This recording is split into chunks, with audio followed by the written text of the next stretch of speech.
The only people who bought this Smollett fairy tale from the very beginning were the reporters at all the major network affiliates and all the major networks who were pretty much convinced there were large gangs of white people in MAGA hats roaming the countryside trying to attack black gay actors.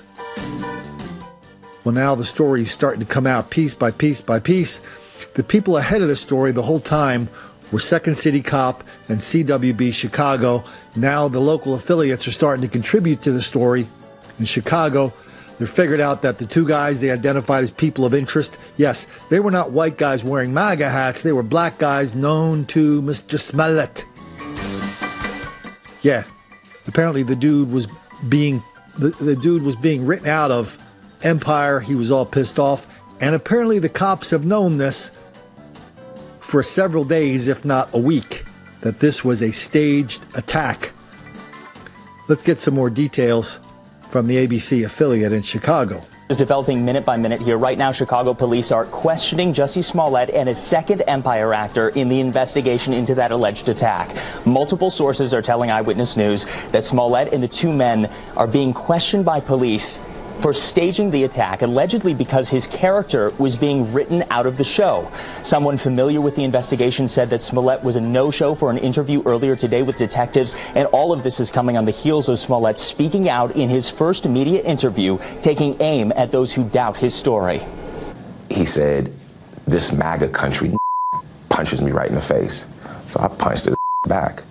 And then we started tussling. You know, it was very icy. And we ended up tussling by the stairs,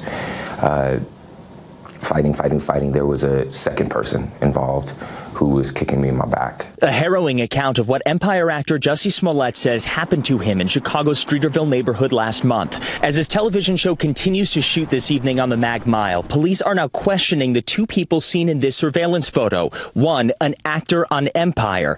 And in a raid on their home, they retrieved shoes, electronic devices, and other items to see whether the two played a role in the assault. Just this afternoon, the attorney for one of those persons of interest was seen leaving Area Central Police Department.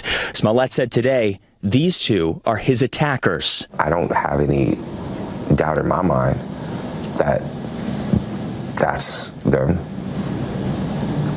Never did. But Chicago police say there is no evidence the persons of interest were involved in that physical attack described by Smollett.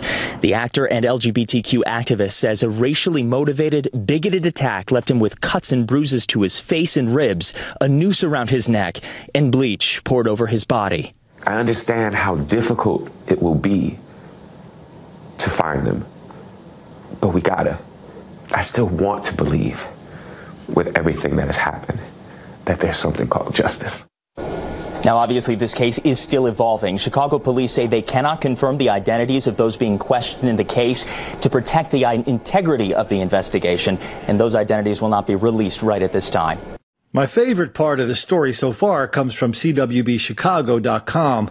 They talked about how Smollett gave the cops his phone records, but what he did, he downloaded them on a spreadsheet, then he deleted or redacted all the calls that he did not want the cops to follow up on. The cops saw the spreadsheet and they said, "Hey, thanks, Just, but no thanks. We think we'll get a subpoena from your cell phone provider." So what's the way the cops put it to CWB Chicago is, Jussie saved us a lot of time because once we saw the phone numbers he redacted, those are the ones we started with, and that's how they kind of broke the case. In the scheme of things, this Jussie Smollett story, I just learned how to pronounce his name, Smollett. Please, sir, I want some more. It's not that big of a deal. A guy stages a hate crime, good. We'll give him a spanking.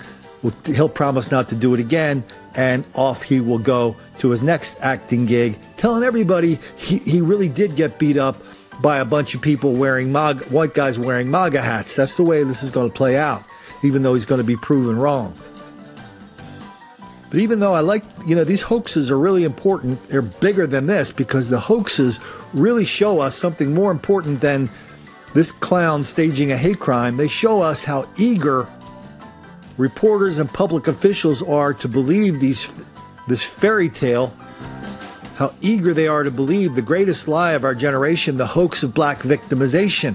And how easy it is an indicator of how eager they are to believe the lie. Because believing Jussie Smollett and other people when they talk about the greatest lie of our generation, that'll never make the black kids angry.